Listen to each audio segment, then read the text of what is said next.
Good evening বন্ধুরা, সবাইকে কেমন আছো? আশা করি সবাই ভালো আছো। দেখো, আজকের আমি একটু তাড়াহুড়োর মধ্যেই আছি, তোমাদের শর্টেই বলে দিচ্ছি সব কিছু। আজকের আমার 20 জনের অর্ডার আছে। পোলাও, আলু বাসন্তী পোলাও, আলুর দম, চাটনি, পাঁপড়। তো যাই হোক, আজকের আমি এই চাটনিটা তুলেছি। এই দেখো বন্ধুরা, আমার এই আলুর দম হবে। আলুর দমের জন্য এই যে রান্নার জন্য সমস্ত কিছু ছেটানো আছে।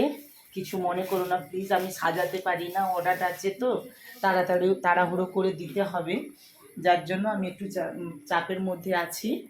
আর এই যে আমি এই দেখো বন্ধুরা, এই যে চাটনি হচ্ছে, দাদা দম আলুর দমটা দেখালাম তৈরি করব।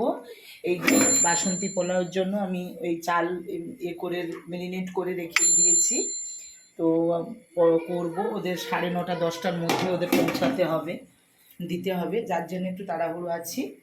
তো যাই হোক, আমি এগুলো তোমাদের হালকা করে দেখিয়ে দিলাম। এবার রান্নাটা হয়ে যাওয়ার পরেই আমি আবার আপনাদেরকে আবার পরে শেয়ার করব রান্নাটা কেমন হয়েছে। তোমরা কমেন্ট করে অবশ্যই জানিও। এখন এটাই দেখো, আমি এই করে এখন বর্তমান রাখছি। টাটা।